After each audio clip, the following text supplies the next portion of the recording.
Good morning students, मैं doctor नीलम गोयनका। हम MA final के optional paper 8 Indian banking system के अंतर्गत priority sector advances in India यानी कि भारत में प्राथमिकता क्षेत्र को ऋण के बारे में अध्ययन कर रहे हैं। इस टॉपिक के भाग 1 में अपनी पिछली क्लास में हमने प्रायोरिटी सेक्टर लैंडिंग की अवधारणा और इसकी आवश्यकता एवं उद्देश्यों को भारतीय संदर्भ में समझने का प्रयास किया था। साथ साथ हमने आरबीआई द्वारा जारी नवीनतम दिशा निर्देशों के तहत प्रायोरिटी सेक्टर लैंडिंग के अंतर्गत सम्मिलित विभिन्न श्रेणियों एवं उप श्रेणियों के बारे में जानकारी प्राप्त की थी। साथ ही आरबीआई के द्वारा विभिन्न बैंकों के लिए निर्धारित लक्ष्यों के बारे में भी जानकारी प्राप्त की। आज हम priority sector advances in India इस टॉपिक के भाग 2 में भारत में वाणिज्य बैंकों द्वारा इस दिशा में किए गए प्रयासों एवं उपलब्धियों का अध्ययन करेंगे। साथ ही हम बैंकों के समक्ष प्रायोरिटी सेक्टर एडवांसेस के उद्देश्यों को प्राप्त करने में आने वाली मुख्य कठिनाइयों के बारे में भी चर्चा करेंगे।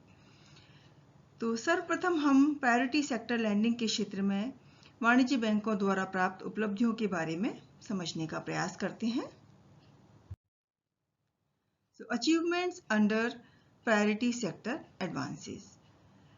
जैसा कि हम जानते हैं कि प्रायोरिटी सेक्टर लैंडिंग समाज के कमजोर क्षेत्रों को, कमजोर वर्गों को उन्नति प्रदान करती है। सामान्यतया बाजार शक्तियां इस कार्य में असफल सिद्ध रही हैं। इसके अतिरिक्त यह एक ओर सामाजिक प्रतिफल प्रदान करती है, दूसरी ओर यह बैंकों के ऋण पोर्टफोलियो को भी बेहतर बनाती है। यह बैंकों को लाभ के साथ साथ उच्च सामाजिक प्रतिफल प्राप्त करने में मदद करती है। यह अनेक स्ट्रैटेजिक सेक्टर्स जैसे कि निर्यात के क्षेत्र में विनियोग में वृद्धि के द्वारा आर्थिक विकास में भी योगदान करती है।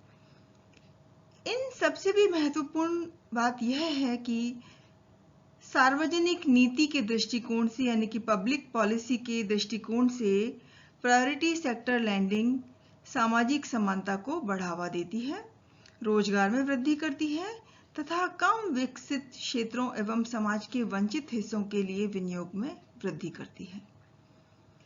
भारत में वाणिज्य बैंक प्राथमिक क्षेत्रों के छोटे छोटे बोरोअर्स जैसे कि कृषि, लघु उद्योग, खुदरा व्यापार, सड़क व जल परिवहन, छोटे व्यवसायी आदि को ऋण प्रदान करने के अपने लक्ष्यों को प्राप्त करने के लिए निरंतर प्रयास करते रहे हैं।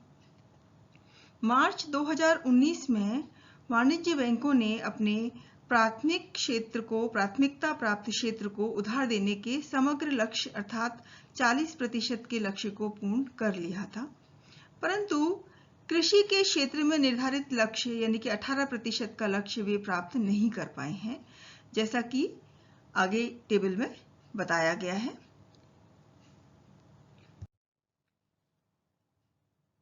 टेबल में मार्च 2019 में बैंकों द्वारा प्रदान किए गए प्राथमिकता क्षेत्र के ऋणों की स्थिति को दर्शाया गया है और राशि जो दिखाई गई है वो करोड़ रुपयों में है। टेबल के अनुसार सार्वजनिक क्षेत्र के बैंकों, निजी क्षेत्र के बैंकों तथा विदेशी बैंकों सभी के द्वारा कुल प्राथमिकता क्षेत्र को एएनबीसी का 40% ऋण प्रदान करने का लक्ष्य प्राप्त कर लिया गया है। पब्लिक सेक्टर बैंक्स ने लगभग 41.89% ऑफ एएनबीसी प्रायोरिटी सेक्टर को प्रोवाइड किया है। प्राइवेट सेक्टर बैंक्स ने अपनी एएनबीसी का 43.9% जो हिस्सा है वो प्रायोरिटी सेक्टर को प्रदान किया है, कुल प्राथमिकता क्षेत्र को दिया है। विदेशी बैंकों ने अपनी एएनबीसी का 41.20% भाग प्राथमिकता क्षेत्र को ऋण के रूप में प्रदान किया है। तो इस प्रकार इन सभी ने 40% के अपने लक्ष्य को प्राप्त कर लिया है मार्च 2019 की स्थिति के अनुसार। अन्य क्षेत्रों की बात करें या प्रायोरिटी सेक्टर के अंतर्गत आने वाले जो सब सेक्टर्स हैं उनकी हम बात करें, क्षेत्रों की बात करें तो एमएसएमई के बारे में सर्वप्रथम हम चर्चा करते हैं। एमएसएमई यानी कि micro small and medium enterprises को 7.5% ऋण कुल एएनवीसी का प्रदान करने का लक्ष्य बैंकों को दिया गया है, लेकिन इससे कहीं अधिक ऋण सभी प्रकार के बैंकों ने इस क्षेत्र को प्रदान किए हैं। जैसा कि टेबल में दिखाया गया है कि पब्लिक सेक्टर बैंक्स ने, सार्वजनिक क्षेत्र के बैंकों ने लगभग 16.59% ऋण एएनबीसी का एमएसएमई क्षेत्र को प्रदान किया है। प्राइवेट सेक्टर बैंक्स ने एएनबीसी का 21% और विदेशी बैंकों ने एएनबीसी का 17.78% ऋण एमएसएमई क्षेत्र को प्रदान किया है। वीकर सेक्शंस के बारे में हम बात करें तो टेबल में दिखाया गया है कि वीकर सेक्शंस के लिए निर्धारित 10% के लक्ष्य को भी सार्वजनिक क्षेत्र के तथा निजी क्षेत्र के बैंकों द्वारा प्राप्त कर लिया गया है। क्रमशः 12.04% हिस्सा एएनबीसी का पब्लिक सेक्टर बैंक्स ने वीकर सेक्शंस को प्रोवाइड किया है और प्राइवेट सेक्टर के बैंक्स ने 11.59% हिस्सा इस क्षेत्र को दिया है ऋण के रूप में। विदेशी बैंक यह लक्ष्य अभी प्राप्त नहीं कर पाए हैं, वे केवल 6.8% ऋण ही वीकर सेक्शंस को प्रदान कर पाए हैं, उन्हें अभी यह लक्ष्य प्राप्त करना है। कृषि के क्षेत्र में प्रायोरिटी सेक्टर में कृषि को सबसे अधिक महत्वपूर्ण माना गया है, लेकिन कृषि के क्षेत्र में एएनबीसी का 18% ऋण प्रदान करने का लक्ष्य अभी तीनों ही प्रकार के बैंक प्राप्त करने में असमर्थ रहे हैं, अतः इस ओर ध्यान दिए जाने की आवश्यकता है। प्रायोरिटी सेक्टर एडवांसेस प्रदान करने के अपने लक्ष्य को प्राप्त करने में बैंकों को अनेक प्रकार की समस्याओं का सामना करना पड़ता है। इन ऋणों के साथ अनेक प्रकार की समस्याएं जुड़ी हुई हैं, जिनके आधार पर कई बार इनकी आलोचना भी की गई है। यह माना जाता है कि इससे कोषों का प्रवाह उत्पादक क्षेत्रों से हट जाता है, डाइवर्ट हो जाते हैं ऋण उत्पादक क्षेत्रों से और अन्य क्षेत्रों की ओर मुड़ जाते हैं। ऋण हानि यानी कि लोन लॉसेस और भुगतान हानि के रूप में बैंकों के ऊपर आर्थिक भार भी पड़ता है। इसके अतिरिक्त गैर प्राथमिकता क्षेत्रों के ऋणों की अवसर लागत भी उन्हें वहन करनी पड़ती है, अर्थात प्राथमिकता प्राप्त क्षेत्रों को ऋण प्रदान करने के लिए ऋणों को गैर प्राथमिकता प्राप्त क्षेत्रों की ओर से हटाना पड़ता है और इस रूप में अवसर लागत वहन करनी पड़ती है। इसके अतिरिक्त अन्य नकारात्मक पहलू भी पहचाने गए हैं, जैसे सौदा लागत का बढ़ना, एनपीएस का बढ़ना तथा जमा राशि संग्रहण का कम होना। इस तरह की अन्य समस्याएं भी आई हैं। चूंकि बैंकों को पब्लिक सेक्टर प्रायोरिटी सेक्टर को रियायती दरों पर ऋण प्रदान करने होते हैं, अतः वे जमाओं पर भी कम ब्याज की दर भुगतान करने के लिए मजबूर हो जाते हैं। इसके परिणाम स्वरूप लोगों के लिए जमाएं उतनी आकर्षक नहीं रहती, अतः जमा राशि संग्रहण में भी कमी आने लगती है। भारत जैसे देश में जहां पूंजी बाजार अभी उतना विकसित नहीं है तथा अर्थव्यवस्था के अनेक क्षेत्रों के द्वारा साख की मांग की जाती है, वहां प्राथमिकता क्षेत्रों को एक निश्चित प्रतिशत ऋण प्रदान करने की बाध्यता अन्य महत्वपूर्ण क्षेत्रों जैसे कि आधारभूत ढांचा आदि के विकास को दिए जाने वाले ऋणों को प्रभावित आवश्यक रूप से करती है।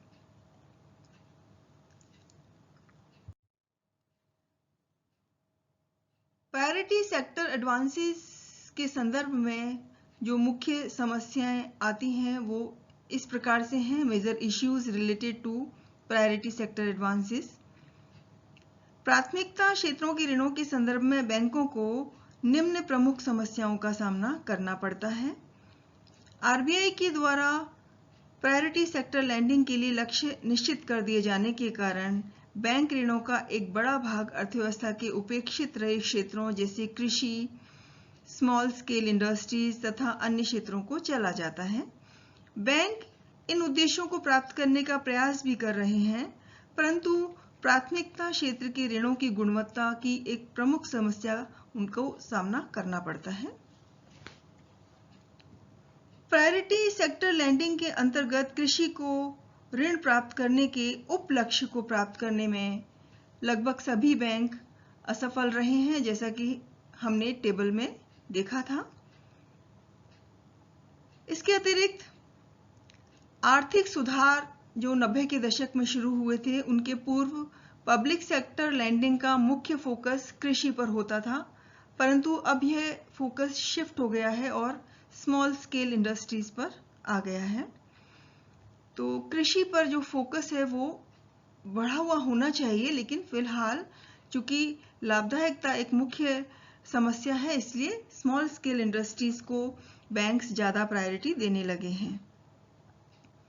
प्रायोरिटी सेक्टर लैंडिंग बैंकों की लाभदायकता को काफी प्रभावित करती है, क्योंकि प्रायोरिटी सेक्टर लैंडिंग एक ऐसा क्षेत्र है जहां पर बैंक लाभ के उद्देश्य से काम नहीं कर सकते।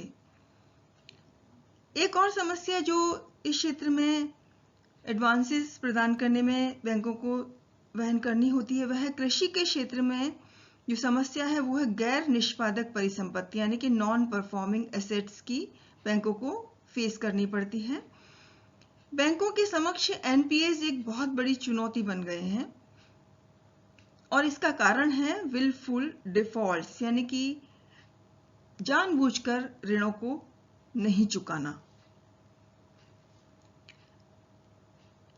एक अन्य समस्या इन ऋणों से संबंधित है कि प्राथमिक क्षेत्रों, विशेषकर कृषि क्षेत्र में ऋणों के वितरण में काफी सामाजिक व राजनीतिक दबाव बैंकों के ऊपर रहता है।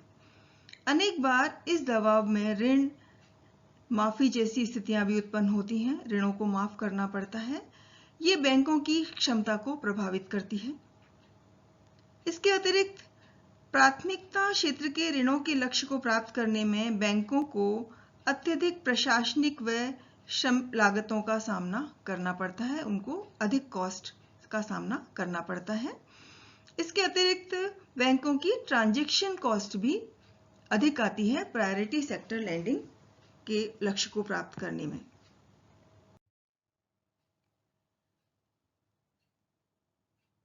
कुछ समस्याएं लाभार्थियों के दृष्टिकोण से भी देखने को मिलती हैं। लाभार्थियों की भी अन्य समस्याएं हैं। प्रायोरिटी सेक्टर लैंडिंग के क्षेत्र में बैंक अपनी भूमिका निभा रहे हैं, इसके बावजूद लाभार्थियों की ओर से कुछ समस्याएं देखने को मिलती हैं और ये समस्याएं वे हैं जिनका सामना लाभार्थियों को करना पड़ता है, बेनिफिशियरीज को करना पड़ता है। प्रायोरिटी सेक्टर लैंडिंग के संदर्भ में योजनाओं के बारे में जानकारी का अभाव। सर्वप्रथम जिस समस्या का सामना करना पड़ता है वो है प्रायोरिटी सेक्टर लैंडिंग के संदर्भ में जो भी योजनाएं बैंकों द्वारा चलाई जा रही होती हैं, अक्सर बेनिफिशियरीज को उनकी जानकारी नहीं होती है। उन्हें नहीं पता होता कि किस प्रकार की योजनाएं चल रही हैं और वे उनसे किस प्रकार लाभान्वित हो सकते हैं। इसके लिए जरूरत है कि योजनाओं का अधिक प्रचार प्रसार किया जाए, जिससे कि वास्तव में लोग इसका अधिक मात्रा में लाभ उठा सकें। दूसरी समस्या लाभार्थियों को जो उठानी पड़ती है वो है लंबी प्रक्रिया, लेंथी प्रोसीजर, कि प्रायोरिटी सेक्टर लैंडिंग के अंतर्गत साख प्राप्त करने की प्रक्रिया सामान्यतः काफी लंबी होती है तथा लाभार्थी इसके साथ सामंजस्य नहीं बिठा पाते हैं। एक अन्य समस्या है use of loans for purpose other than it is actually taken, यानी कि जिस उद्देश्य से लोग ऋण लेते हैं वे उस ऋण का उपयोग उस उद्देश्य से ना कर उस उद्देश्य को पूरा करने के लिए ना करके किसी और काम में कर लेते हैं, क्योंकि लाभार्थियों में ज्ञान एवं दूरदर्शिता का अभाव होता है और अनेक बार वे उसका ऋण का उपयोग किसी और अन्य कार्य के लिए कर लेते हैं जो कि सामान्यतया अनुत्पादक किस्म का होता है तथा इससे ऋण का पुनर्भुगतान करना एक बहुत बड़ी समस्या बन जाता है। अन्य समस्या जो लाभार्थियों को फेस करनी पड़ती है वो है बिहेवियर ऑफ बैंकर्स, यानी कि बैंक अधिकारियों एवं कर्मचारियों का व्यवहार। कई बार लाभार्थियों को यह शिकायत रहती है कि बैंक अधिकारियों व कर्मचारियों का व्यवहार अच्छा नहीं होता है तथा उन्हें अनावश्यक रूप से परेशान किया जाता है। तो प्रायोरिटी सेक्टर लैंडिंग के क्षेत्र में अनेक प्रकार की समस्याएं देखने को मिलती हैं। ये सत्य है कि प्राथमिकता क्षेत्र को ऋण प्रदान करना एक कठिन कार्य है तथा अनेक समस्याओं का सामना करना पड़ता है। तथापि भारत देश के सतत एवं समावेशी विकास के लिए यह एक महत्वपूर्ण एवं अपरिहार्य कदम रहा है। बैंकों के लिए लाभदायकता को बनाए रखते हुए प्रायोरिटी सेक्टर लैंडिंग यानी कि प्राथमिकता क्षेत्र ऋण के उद्देश्यों को प्राप्त करना चुनौतीपूर्ण है, परंतु सरकार व आरबीआई निरंतर इन लक्ष्यों को प्राप्त करने में बैंकों को गाइड करते रहे हैं तथा उनकी हर संभव मदद करते रहे हैं।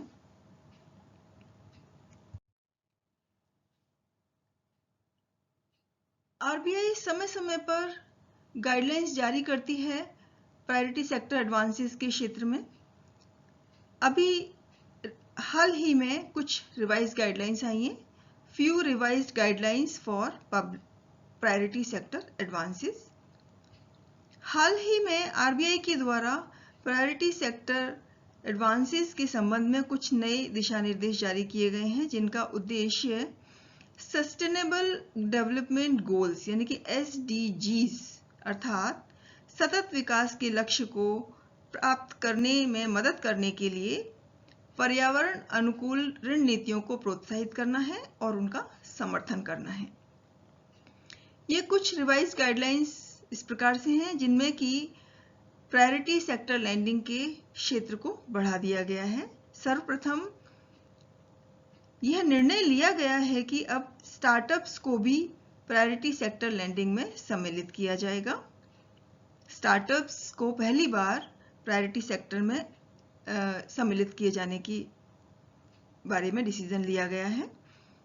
दूसरा जो चेंज किया गया है, दूसरा जो निर्देश जारी किया गया है वो यह है कि रिन्यूएबल एनर्जी अर्थात नवीकरणीय ऊर्जा, जिसमें सौर ऊर्जा संयंत्र तथा कंप्रेस्ड बायोगैस संयंत्र भी सम्मिलित होंगे, उनके लिए ऋण सीमा को बढ़ाने पर विचार किया गया है और उसका निर्णय लिया गया है। और तीसरा जो नवीन गाइडलाइन जारी किया गया है वो है स्मॉल एंड मार्जिनल फार्मर्स तथा वीकर सेक्शंस के लिए ऋण लक्ष्यों को बढ़ाना निश्चित किया गया है, यानी कि स्मॉल एंड मार्जिनल फार्मर्स और वीकर सेक्शंस को अब लैंडिंग लिमिट जो है वो बढ़ा दी जाएगी। इस प्रकार से कुछ नवीन गाइडलाइंस जारी की गई हैं।